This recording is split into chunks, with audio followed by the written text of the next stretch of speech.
Tak semua dapat aku miliki di dalam hidupku, hatiku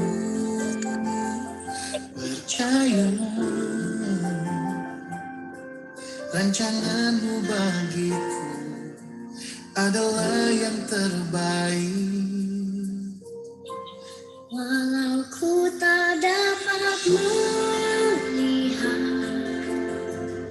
semua rencanamu, Tuhan, namun hatiku tetap memandang padamu. Kau tuntun langkahku, walau ku tak dapat berharap atas kenyataan hidupku, namun hatiku tetap memandang padamu. Kau ada untukku, walau ku tak dapat melihat semua rencanamu, Tuhan, namun hatiku tetap memandang padamu. Kau tuntun langkahku, walau ku tak dapat berharap atas kenyataan hidupku, namun hatiku tetap memandang padamu. Kau ada untukku.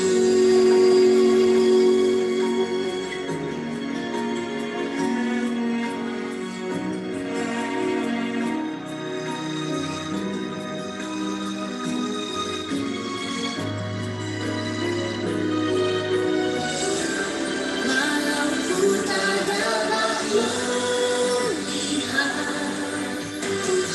semua rencanamu, Tuhan, namun hatiku tetap memandang padamu. Kau tuntun langkahku, walau ku tak dapat berharap atas kenyataan hidupku, namun hatiku tetap memandang padamu. Kau ada untukku, namun hatiku tetap memandang padamu.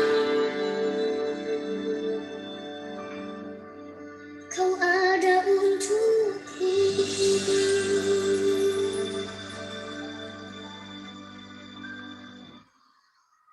Amin. Terima kasih, Dr. Lloyd, atas beautiful song. Baiklah, saudara-saudara sekalian, mari kita siapkan hati kita untuk mendengarkan kesaksian yang akan dibawakan dari Chinese Ministry oleh Bapak Edi Nurhan. Silakan, Bapak Edi. Baik, selamat malam mungkin untuk di sana. malam. Terima kasih sudah memberikan kesempatan untuk bisa membagikan firman Tuhan. Dan saya sebenarnya tadi sangat terharu dengan lagu yang tadi dinyanyikan, namun hatiku tetap memandang padamu, sesuai dengan judul pembicaraan saya, Our Eyes Upon Thee. Baik, saya ingin bernostalgia bahwa pada zaman dahulu kala, saya ingat orang tua saya, tante saya, om saya, dan orang-orang tua yang ada di kota Tanjung Pinang tempat saya dilahirkan. Mereka mempunyai satu kebiasaan yang sangat menarik adalah setiap kali mereka duduk ngobrol, mereka selalu cerita satu cerita yang berasal dari Tiongkok kuno, yaitu cerita Samkok. Saya nggak tahu saudara pernah dengar kisah 3 kerajaan ya. Nah, kisah 3 kerajaan ini adalah satu cerita-cerita yang terjadi di penghujung dinasti Han. Saat Tiongkok terpecah menjadi 3 negara yang saling bermusuhan.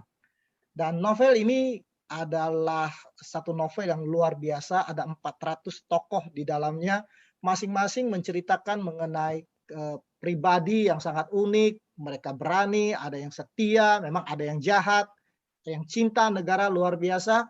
Melalui cerita-cerita itu, dialog-dialog itu mereka memasukkan nilai-nilai moral ke dalam hidup mereka. Dan tentu ini sesuatu yang sangat luar biasa. Mereka tidak gosipin orang, mereka berbicara dan membahas mengenai cerita-cerita yang sangat bermakna. Orang Chinese yang sekarang tidak lagi membahas Samkok. Kalau ketemu tentu bahasanya adalah sinetron Korea ya, lebih banyak menonton drakor. Hari ini saya bukan mau cerita mengenai Samkok, tapi saya mau cerita mengenai Liangkok. Liangkok itu adalah 2 negara, yaitu negara Israel dan Yehuda. Tapi sebelum kita mulai, mari kita tunduk kepala dan kita berdoa sekali lagi. Bapa di surga, biarlah Engkau menaruh firman-Mu di mulut hamba-Mu, sehingga apa yang kami pelajari nanti bisa menolong kami lebih dekat kepadamu. Di dalam nama Tuhan Yesus kami berdoa, amin. Baik, saya akan kasih sedikit background dari cerita ini. Kita semua tahu bahwa satu kali orang Israel tiba-tiba bicara sama Samuel. Terdapat di dalam 1 Samuel 8 ayat 4. Dikatakan, sebab itu berkumpullah semua tua-tua Israel. Mereka datang kepada Samuel di Rama. Ayat 5 mengatakan, dan berkata kepadanya, engkau sudah tua, dan anak-anakmu tidak hidup seperti engkau. Maka angkatlah seorang raja atas kami untuk memerintah kami, seperti pada segala bangsa-bangsa lain. Waktu mereka berkata, berikanlah kepada kami seorang raja untuk memerintah kami, perkataan itu mengesalkan Samuel. Maka berdoalah Samuel kepada Tuhan. Jadi ini adalah background ceritanya. Israel minta raja kepada Samuel. Alasannya, ya anak-anak Samuel tidak seperti Samuel. Tapi kalau misalnya anak-anak Samuel tidak seperti Samuel, kenapa mereka nggak minta aja seorang nabi untuk menggantikan Samuel? Jadi sebetulnya isunya bukan mengenai Samuel, isunya adalah mereka ingin punya raja manusia. Lalu kemudian waktu Samuel ngomong sama Tuhan dengan kesel, dengan hati yang panas, dia katakan bahwa mereka meminta raja, maka Tuhan berkata kepada Samuel, dengarkanlah perkataan bangsa itu dalam segala hal yang dikatakan kepadamu. Sebab bukan engkau yang mereka tolak, tetapi akulah yang mereka tolak, supaya jangan aku menjadi raja atas mereka. So sekalian, yang sangat aneh adalah bahwa mereka menolak Tuhan sebagai raja. Padahal itulah yang membuat bangsa Israel istimewa. Raja yang lain manusia, raja mereka adalah Tuhan Allah semesta alam. Tetapi mereka menolak Allah. Mereka ingin menjadi seperti bangsa yang lain. Mereka melihat bahwa bangsa yang lain punya raja memerintah, kok kita nggak punya. Bangsa yang lain wanitanya penuh dengan perhiasan, cantik-cantik, kok bangsa kita tidak. Bangsa yang lain mereka punya kebaktiannya, ada tarian-tariannya, kok kita enggak. Musiknya hingar-bingar, kok kita enggak. Satu-satunya kesalahan yang mereka lakukan pada masa itu adalah mereka ingin sama seperti bangsa yang lain. Mereka tidak menghargai keunikan mereka sebagai umat Allah. Dan berkali-kali mereka jatuh ke dalam penyembahan berhala karena mereka ingin sama seperti bangsa-bangsa yang lain. Pelajaran pertama kita pada pagi ini adalah apakah kita menghargai keunikan kita sebagai umat yang sisa. Alkitab mengatakan dalam Roma 12 ayat 2 katakan, janganlah kita serupa dengan dunia. Tuhan ingin kita berbeda karena kita adalah umat yang spesial sama seperti bangsa Israel. Kita mempunyai pakaian yang berbeda, tontonan yang berbeda, musik yang berbeda, cara bicara kita berbeda, dan semua itu adalah membuat kita menjadi satu bangsa yang unik dan bangsa yang Tuhannya, rajanya adalah Tuhan. Tapi sekarang pun saya lihat ada banyak sekali umat Advent yang mulai mempertanyakan iman mereka, mulai mempertanyakan akan keunikan mereka. Mungkin di Indonesia masih belum terlalu, tapi saya mulai mendengar bahwa orang mulai mempertanyakan mengenai kenapa kita nggak boleh nonton bioskop, nggak boleh nonton film, kenapa kita harus vegetarian, kenapa tidak makan haram dan sebagainya. Dan tentu ini adalah satu pertanyaan-pertanyaan yang sangat menyedihkan. Kita kehilangan jati diri kita. Satu-satu cerita yang menurut saya sangat menarik, saya suka sekali ceritakan cerita ini adalah cerita mengenai seorang calon pendeta, jadi mahasiswa kedokteran, mahasiswa kependetaan, lalu kemudian dia diantar ke Unai. Tapi yang ngantar itu cuma ngantar dia sampai ke Bandung. Lalu dia bilang nanti kamu lihat ada satu kendaraan umum, kalau kamu nggak yakin, kamu lihat dulu yang naik siapa. Nanti kalau yang naik itu yang wanita yang nggak pakai perhiasan, nggak pakai cincin, nggak pakai gelang, nggak pakai lipstick, nggak pakai anting, kamu ikut aja. Lalu kemudian calon pendeta itu dia berdiri, dia nggak yakin angkot mana yang dia harus naik. Terus kemudian dia lihat ada seorang wanita nggak pakai kalung, nggak pakai cincin, nggak pakai anting, nggak pakai bedak, nggak pakai apa-apa. Lalu naik, lalu dia ikut naik dan akhirnya dia sampai ke Unai. Luar biasa, hanya melihat seorang wanita dia bisa sampai ke Unai. Nah yang menarik adalah pendeta itu setelah jadi pendeta 10 tahun, 20 tahun kemudian dia mulai berkhotbah. Dia ceritakan cerita ini. Dia katakan ini menarik nih, saudara perhatikan. Dia katakan kalau saya tersesat di Bandung saat ini dan saya mau ke Unai, mungkin saya tidak bisa sampai ke Unai. Kenapa? Karena wanita Advent sudah tidak berbeda dengan wanita dunia. Tidak ada keistimewaan lagi. Terus kalian mungkin cerita ini lucu, tapi ini adalah menjadi satu cerita yang memukul kita. Apakah kita masih memegang erat satu keistimewaan yang Tuhan telah berikan kepada kita sebagai bangsa yang terpilih? Ayat yang ke 1 Samuel 8 ayat ke-18 dikatakan, pada waktu Tuhan memberikan peringatan kepada bangsa itu. Dia katakan pada waktu kamu akan berteriak karena rajamu yang kamu pilih, tetapi Tuhan tidak akan menjawab kamu pada waktu itu. Tetapi ini sangat luar biasa. Tuhan sudah memberikan peringatan kepadanya. Terus lihat apa jawaban bangsa Israel? Tetapi bangsa Israel itu menolak mendengarkan perkataan Samuel dan mereka berkata, tidak, harus ada raja atas kami. Sungguh satu bangsa yang sangat luar biasa keras kepala. Mereka bahkan menolak akan satu peringatan yang datang langsung dari Tuhan. Dan ini yang sangat menarik. Dan Tuhan berfirman kepada Samuel, dengarkanlah permintaan mereka. Angkatlah seorang raja bagi mereka. So sekalian sering kita meminta sesuatu kepada Tuhan yang kita tahu ini bukan rencana Tuhan. Itu pada saat kita meminta itu sebenarnya kita sudah menolak Tuhan menjadi penasehat kita. Menolak Tuhan sebagai raja kita.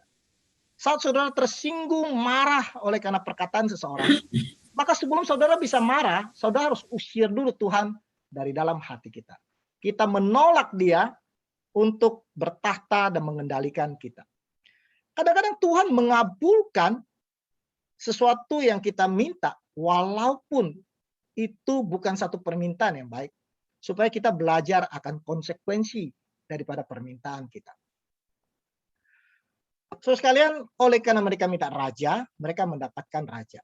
Ada 3 raja pertama, Saul, bukan raja yang baik, dia jatuh karena kesombongan. Daud, seorang raja yang baik, tapi jatuh karena wanita. Solomon lebih parah lagi, dia jatuh oleh karena penyembahan berhala, punya istri yang banyak. Tidak ada satupun dari raja itu bisa menyerupai raja semesta alam. Dan mereka menggantikan raja yang sempurna dengan manusia yang bisa jatuh ke dalam dosa. Setelah Solomon kita tahu kerajaan pecah menjadi dua. Kerajaan utara itu kerajaan Israel, kerajaan Yehuda yaitu kerajaan yang selatan. Saudara sekalian, kalau kita mau lihat kerajaan utara, mungkin ada sekitar 20 raja lebih. Saudara mau tahu berapa raja yang baik dan berapa raja yang jahat? Seluruh raja di kerajaan utara itu semua adalah raja yang jahat. Jadi kalau kita lihat ratingnya bukanlah baik, jahat, tapi bad, extra bad, worse, bad mostly, dan sebagainya. Jadi kategorinya semua jelek. Akhirnya mereka dihukum Tuhan, mereka dibuang. Dikalahkan oleh Raja Asyur, dan mereka dibuang. Kita tahu itu dari cerita di 1 Tawarit, pasal yang kelima. Bagaimana dengan kerajaan selatan?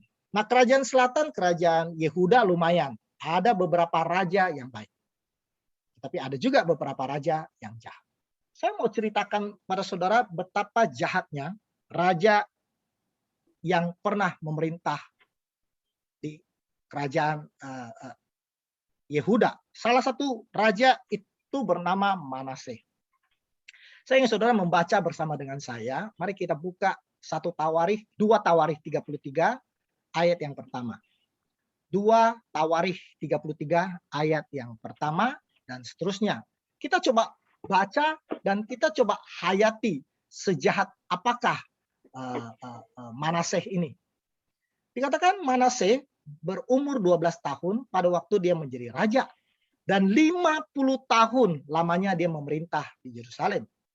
Ia melakukan apa yang jahat di mata Tuhan sesuai dengan perbuatan keji bangsa-bangsa yang telah dihalaukan Tuhan dari depan Israel. Jadi Tuhan menghalau bangsa-bangsa itu supaya bangsa Israel tidak melihat perbuatan keji daripada bangsa asing, tapi dia justru mengikuti. Ayat 3 dikatakan ia mendirikan kembali bukit-bukit pengorbanan yang telah dirobohkan oleh Hizkia ayahnya. Ia membangun mesbah-mesbah untuk para Baal, membuat patung-patung Asyera, dan sujud menyembah kepada segenap tentara langit dan beribadah kepadanya. Ayat 4 mengatakan ia mendirikan mesbah-mesbah di rumah Tuhan. Mesbah penyembahan berhala itu didirikannya itu di dalam rumah Tuhan. Walaupun sehubungan dengan rumah itu, Tuhan telah berfirman, di Yerusalem namaku akan tinggal untuk selama-lamanya. Dan ia mendirikan mesbah-mesbah bagi segenap tentara langit di kedua pelataran rumah Tuhan. Bahkan, luar biasa nih, ayat yang ke-6. Bahkan,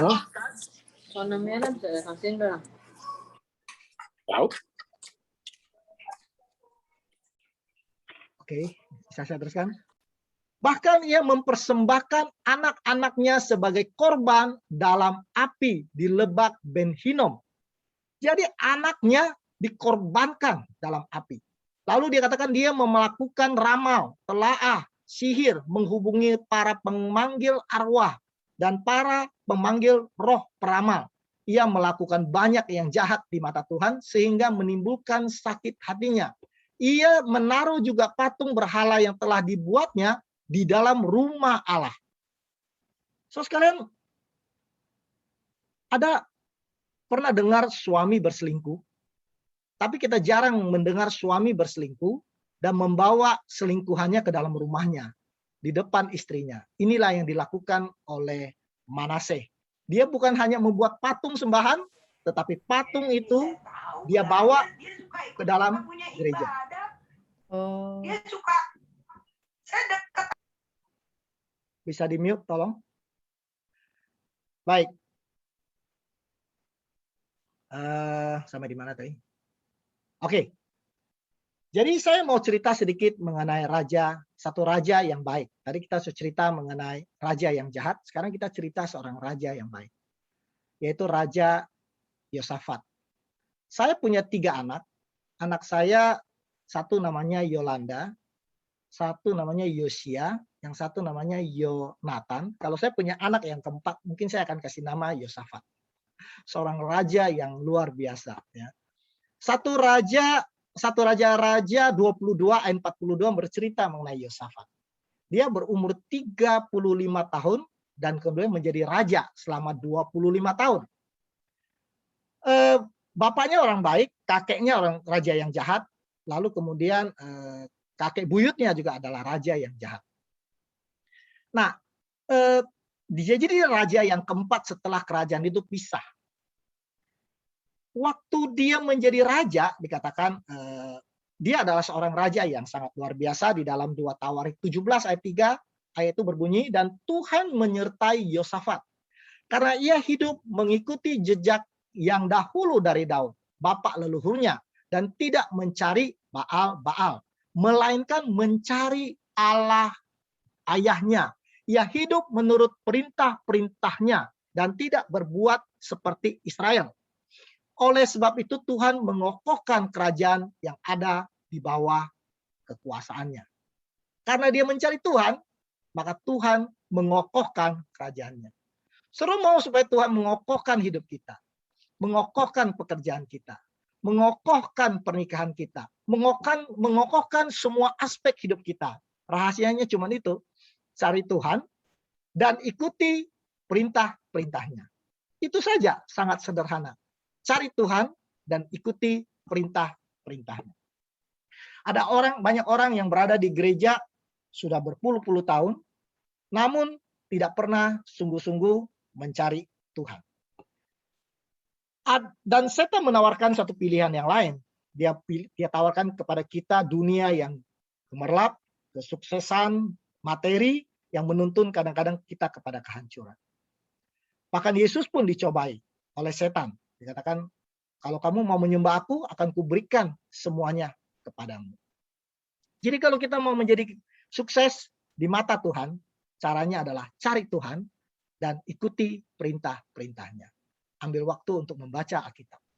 Baik, saya akan memberikan paling tidak ada 3 hal yang luar biasa yang mungkin kita bisa pelajari dari Raja Yosafat. Waktu dia pertama menjadi raja, di dalam 1 Raja-Raja 22 ayat 43 dikatakan, ia hidup menurut jejak Asa ayahnya, ia tidak menyimpang daripadanya dan melakukan apa yang baik di mata Tuhan. Nah, ini bagian jeleknya nih dikatakan. Hanya bukit-bukit pengorbanan tidak dijauhkan. Orang masih mempersembahkan dan membakar korban di bukit-bukit itu. Jadi waktu pertama dia menjadi raja, dia sudah menjadi raja yang baik, tapi rakyatnya belum menjadi rakyat yang baik. Jadi rajanya sudah benar, rakyatnya belum benar. Tapi kemudian kalau kita baca di dalam 2 Tawarik 17, ayat yang ke-6 dikatakan, dengan tabah hati, ia hidup menurut jalan yang ditunjukkan Tuhan. Pula, ia menjauhkan dari Yehuda segala bukit pengorbanan dan tiang berhala. Setelah dia menjadi raja, dia mulai menjauhkan rakyatnya dari bukit pengorbanan dan tiang berhala. So sekalian, di dalam memilih seorang pemimpin, kalau pemimpinnya benar, maka umumnya nanti yang dipimpinnya juga akan berjalan ke jalan yang benar. Kalau pemimpinnya itu sesat, maka yang dipimpin akan menjadi lebih sesat lagi. Pemimpin adalah nahkoda yang akan membawa kapal, apakah itu gereja, rumah tangga, ke arah jalan yang benar. Yosafat adalah seorang pemimpin yang sukses. So sekarang kita masing-masing datang ke gereja kita dengan tiang-tiang berhala yang ada di dalam hidup kita. Mungkin ada yang punya 1 tiang, ada yang 2 tiang, ada yang setengah tiang. Bagi Tuhan sama saja. Ini adalah tiang-tiang yang harus kita hancurkan dalam hidup kita. Gereja harus menjadi satu tempat kita untuk belajar meninggalkan bukit-bukit pengorbanan, tiang-tiang berhala. Disitulah kita dilatih. Orang yang gampang emosi menjadi orang yang sabar. Orang yang sombong menjadi orang yang rendah hati, seperti murid-murid Yesus. Lalu kemudian orang yang mungkin selalu terlambat ke gereja, mungkin kemudian bertobat, datang on time. Jadi 1 tahun berlalu kita harus lebih baik daripada tahun sebelumnya. Oleh karena gereja adalah tempat kita untuk berlatih. Tempat kita untuk belajar meninggalkan semua bukit-bukit pengorbanan kita. Itu sebenarnya peran gereja itu sangat penting. Saya banyak melihat gereja yang berubah fungsi. Sebetulnya gereja itu adalah bengkel harusnya memperbaiki mobil. Tapi kalau misalnya di dalam satu gereja, di dalam satu bengkel sudah nggak ada montir, itu bukan bengkel tapi salon mobil ya. Jadi gereja yang sukses haruslah gereja yang bisa meningkatkan kerohanian anggota dan menjadi anggotanya lebih baik dari tahun ke tahun. Dan juga gereja yang mampu menghancurkan tiang-tiang berhala dari kehidupan anggotanya. Jadi satu kelebihan Yosafat adalah dia mampu melakukan satu revolusi kehidupan daripada rakyat Yehuda. Baik, itu adalah yang pertama. Yang kedua, Yosafat membuat Yehuda suka belajar firman. Dalam 2 Tawarik 17 ayat 7 dikatakan, pada tahun ketiga pemerintahnya, ia mengutus beberapa pembesarnya, yakni Ben-Hil, Obadya, Zakaria, Netanael, Mika, untuk mengajar di kota-kota Yehuda. Bersama-sama mereka juga turut beberapa orang Lewi, yakni Semaya, Netanya, Jebaja, Aseal, Semiramot, Yonatan, Adonai, Tobia, disertai imam-imam Alisama dan Yoram. Mereka memberi pelajaran di Yehuda dengan membawa kitab Taurat Tuhan. Mereka mengelilingi semua kota di Yehuda sambil mengajar rakyat. Luar biasa. Jadi kebangkitan rohani hanya bisa terjadi karena firman Tuhan. Jadi dia minta orang-orang yang pintar mengajar Alkitab, bawa semua kitab Taurat, keliling kota demi kota, mengajar satu persatu orang-orang Israel, sehingga mereka mulai bertobat, dan kemudian mereka mulai meninggalkan bukit-bukit penyembahan berhala. Saya pikir gereja yang baik tentu harus ada kelas pendalaman Alkitab. Saya lihat Ciesdak sangat luar biasa mengadakan renungan dulu setiap malam, dan saya percaya bahwa renungan itu akan berkesan di dalam hati kita dan kita akan lebih mengenal Tuhan kita. Jadi gereja bukan hanya membuat kita merasa damai, sejahtera, tetapi juga mengisi kita dengan firman Tuhan. Sehingga pada saat kita berada di dalam pencobaan, kita tahu bagaimana kita bisa keluar. Baik, yang ketiga, yang kita bisa belajar daripada Yosafat adalah dia bergantung kepada Tuhan. Dalam 2 Tawarik 20 ayat 1 dikatakan, setelah Bani Moab dan Bani Amon datang berperang melawan Yosafat bersama-sama dengan pasukan orang Meunim, datanglah orang memberitahu Yosafat, satu laskar besar datang dari seberang laut Asin, dari Edom, menyerang tuanku. Sekarang mereka di Hazezon Tamar, yaitu En-Gedi.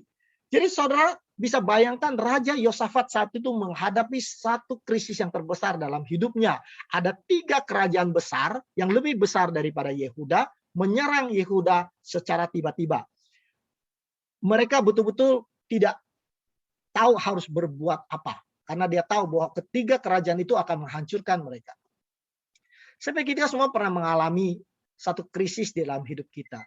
Mungkin kita punya hutang yang kita tidak sanggup bayar, bisnis stuck, project batal, mungkin kita kena PHK, atau kita kena penyakit yang tidak bisa disembuhkan, mungkin kita terbaring, pada saat kita terbaring di ranjang karena COVID dan tidak bisa bersama dengan keluarga, atau pasangan kita tidak setia, orang yang kita percaya mengkhianati kita, atau mungkin anak kita tidak seperti yang kita inginkan. Semua ini membuat kita berada di dalam krisis. Dan yang pasti adalah walaupun kita adalah orang Kristen, kita tetap menghadapi krisis. Hanya yang membedakan antara orang Kristen dengan non-Kristen adalah bagaimana cara menghadapi krisis. Jadi pada saat menghadapi krisis, harus tahu apa yang dilakukan oleh Yosafat. Di 2 Tawarik 20 ayat 3 dikatakan, Yosafat menjadi takut. Lalu mengambil keputusan untuk mencari Tuhan. Dia tidak pergi mencari kekuatan dari bangsa-bangsa yang lain. Dia pergi mencari Tuhan. Dia menyuruhkan kepada seluruh Yehuda supaya berpuasa. Dan Yehuda berkumpul untuk meminta pertolongan dari Tuhan. Mereka datang dari semua kota di Yehuda untuk mencari Tuhan. Lalu Yosafat berdoa kepada Tuhan. Ini doa yang sangat indah sekali. Dia puji-puji Tuhan. Lalu kemudian mungkin saya akan bacakan di ayat yang ke-8. Setelah dia puji-puji dan dia katakan, bila sesuatu malapetaka menimpa kami, yakni pedang, penghukuman, penyakit sampar, ini yang terjadi sekarang, atau kelaparan. Kami akan berdiri di muka rumah ini di hadapanmu, karena namamu tinggal di dalam rumah ini. Dan kami akan berseru kepadamu di dalam kesesakan kami, sampai engkau mendengar dan menyelamatkan kami. Lalu dia katakan di ayat yang ke-10, sekarang lihatlah, Bani Amon, Moab, dan orang-orang di pegunungan Selir, dia mulai masuk kepada permasalahan dia. Ketika orang Israel datang dari tanah Mesir, engkau melarang mereka memasuki negerinya. Oleh sebab itu mereka menjauhinya dan tidak memusnahkannya. Sekarang lihat pembalasan mereka. Datang mengusir kami dari tanah milik yang telah engkau wariskan kepada kami. Ya Allah kami, tidakkah engkau akan menghukum mereka? Nah, ini sangat menarik bagian ini. Karena kami tidak mempunyai kekuatan untuk menghadapi laskar yang besar ini, yang datang menyerang kami. Kami tidak tahu apa yang harus kami lakukan. Tetapi mata kami tertuju kepadamu. Mata kami tertuju kepadamu. Yosafat katakan, kami tidak punya kekuatan. Tetapi Tuhan yang memberikan kepada kami tanah ini, engkaulah yang harus menolong kami. Yang kami mau lakukan hanya memandang kepadamu. Dan itu adalah satu doa yang luar biasa. So sekalian, lihat jawaban Tuhan kepadanya. Lalu Tuhan berbicara kepadanya di dalam Yesaya 15 dikatakan, camkanlah hai seluruh Yehuda dan penduduk Yerusalem dan tuanku Raja Yosafat. Beginilah firman Tuhan kepadamu, kata Nabi itu. Janganlah kamu takut dan terkejut karena laskar yang besar itu. Dia katakan, sebab aku akan menolongmu. Nggak begitu kata firman. Sebab bukan kamu yang akan berperang, melainkan Allah. Tuhan tidak mengatakan, oke, saya akan bantu kamu berperang. Dia katakan, aku akan berperang bagimu. Ini dengan Pak Freddy.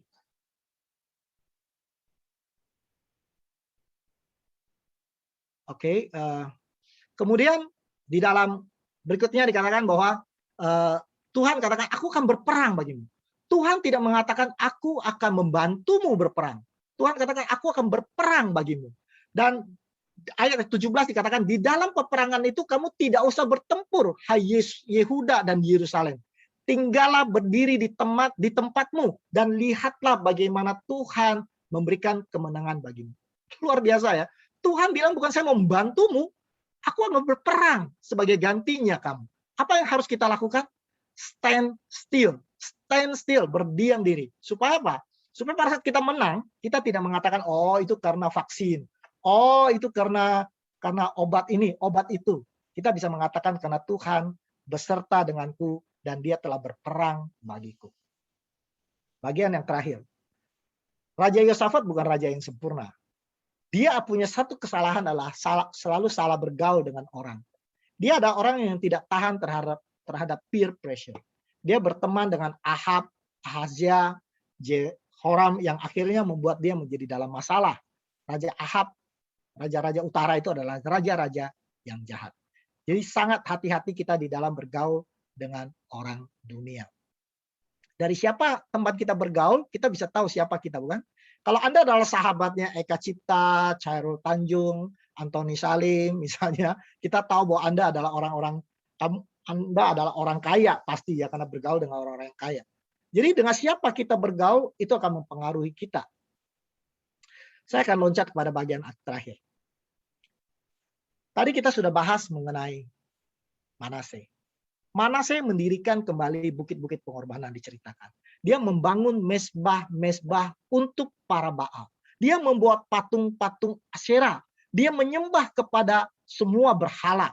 Dia taruh di dalam bait suci. Dia panggil arwah, dia panggil roh peramal, dia panggil semua yang dilarang oleh Tuhan. Tetapi bukan hanya dia yang tersesat. Seluruh Yehuda tersesat. Seluruh penduduk Yerusalem tersesat. Dan kita mengatakan seharusnya Tuhan sudah turunkan api untuk membakar Manase. Dan Tuhan betul. sakit hati dan dia menghukum Manase. Di dalam 2 Taurat 33:11 dikatakan, oleh sebab itu Tuhan mendatangkan kepada mereka panglima-panglima tentara Raja Asyur yang menangkap Manase dalam kaitannya membelenggunya dengan mata rantai tembaga dan membawanya ke Babel. Jadi raja itu diikat dan kemudian diseret ke Babel. Di saat itulah Manase menyadari kesalahannya. Di ayat 12 dikatakan, dalam keadaan terdesak itu, ia berusaha melunakkan hati Tuhan Allahnya. Ia sangat merendahkan diri di hadapan Allah nenek moyangnya dan berdoa kepadanya. Jadi pada saat yang paling rendah dalam hidupnya, pada saat dia dibelenggu oleh rantai, diseret ke Babel oleh tentara Asyur, di saat yang paling dalam, paling rendah, Manase menyesali dosa-dosanya. Manase menyesali kesombongannya. Dia tahu dia bukan apa-apa dan dia mulai memohon pengampunan dari Tuhan. Sebagai gantinya matanya tertuju kepada kesuksesannya, kepada kerajaannya, kini dia mulai mengalihkan matanya kepada Tuhan. Dan ini yang sangat luar biasa dari Tuhan kita. 2 Taurat 33 ayat 12. Maka Tuhan mengabulkan doanya dan mendengarkan permohonannya. Ia membawanya kembali ke Yerusalem dan memulihkan kedudukannya sebagai raja. Dan Manase mengakui bahwa Tuhan itulah Allah. Bukan saja dia dikembalikan menjadi raja.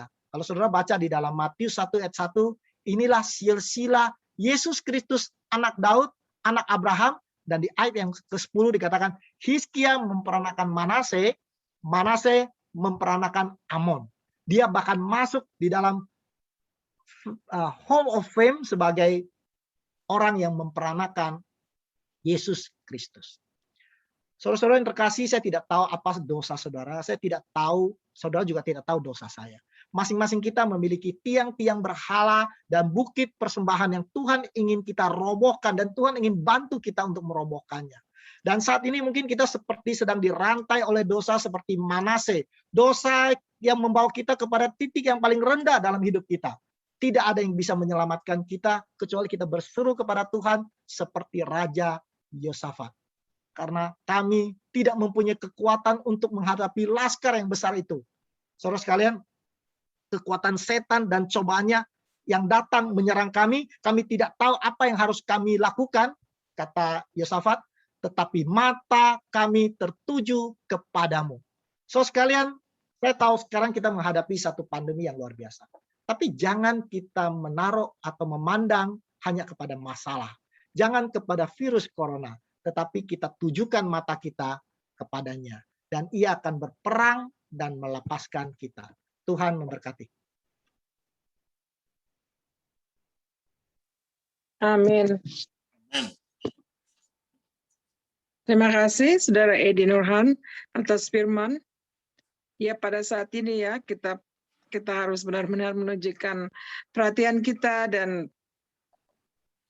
berpegang kepada Tuhan saja. Dengan pandemik dan segala macam, kita tahu ekonomi, affecting ekonomi dan kehidupan kita. Terima kasih Saudara Edi yang telah menguatkan kita. Baiklah, kita akan tutup. Saudara Lloyd, ada lagu spesial? Bang Simpson. Oh, Saudara Simpson, silakan.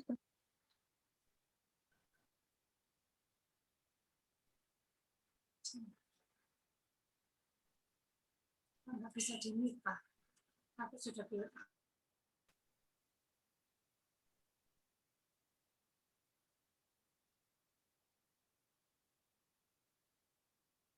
Di-unmute dulu, Saudara Lloyd. Saudara Simpson, di-unmute dulu. Tidak kedengaran suaranya. Ya, saya tadi tidak bisa unmute karena dikunci. Oke, silakan. Sorry.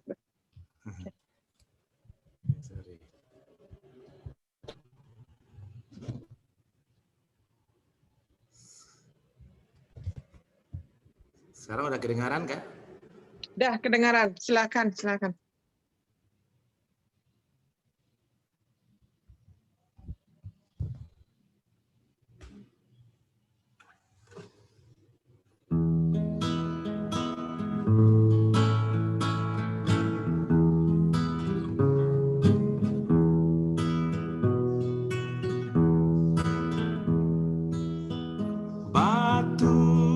zaman itu memberi lindungan, dan aku bebas dari kesusahan,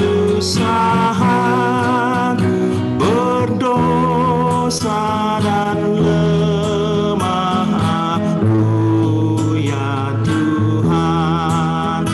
Tapi batu zaman memberi lindungan. Aku lari pada Tuhan, batu zaman itu memberi lindungan. Di waktu teduh atau kesunyian, di waktu bergumul melawan setan, di waktu bahaya dan kesukaran, baru batu zaman memberi lindungan. Aku lari pada Tuhan, batu zaman itu memberi lindungan. Kerap kali peperangan membawa susah, lalu aku lari kepada Tuhan. Kerap kali penggoda mau binasakan, batu zaman itu memberi lindungan. Aku lari pada Tuhan, batu zaman itu memberi lindungan. Batu zaman itu memberi lindungan.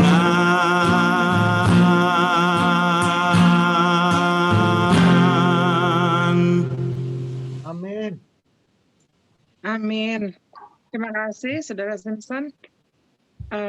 Baiklah, kita akan tutup. Kita minta kesediaan Bapak Edi untuk berdoa. Tadi saya lupa berdoa buat Bapak Pendeta dan Tante Leni. Mereka merayakan ulang tahun pada minggu ini. Tolong didoakan, Saudara Edi. Pak Pendeta Sepang dan Ibu Leni Limbong. Baiklah, kita semua tunduk kepala dan kita berdoa. Bapa di surga, kami berterima kasih oleh karena pada malam hari ini kami boleh berkumpul dan merenungkan sebagian daripada firman-Mu. Biarlah Tuhan menolong kami agar mata kami selalu tertuju kepadamu dalam menghadapi semua persoalan di dalam hidup kami. Saat ini kami ingat juga Bapak Pendeta Sepang yang berulang tahun, pernikahan. Biarlah Tuhan juga melenggangkan akan rumah tangganya. Kami berdoa untuk seluruh jemaat di Cistak agar mereka bisa menjadi terang dimanapun mereka berada di Amerika. Kami bersyukur ya Tuhan oleh karena Engkau begitu baik dan mau beserta dengan kami dan mau berperang untuk kami. Kami berdoa di dalam nama Tuhan Yesus. Selamat dan penebus kami. Amin. Amin.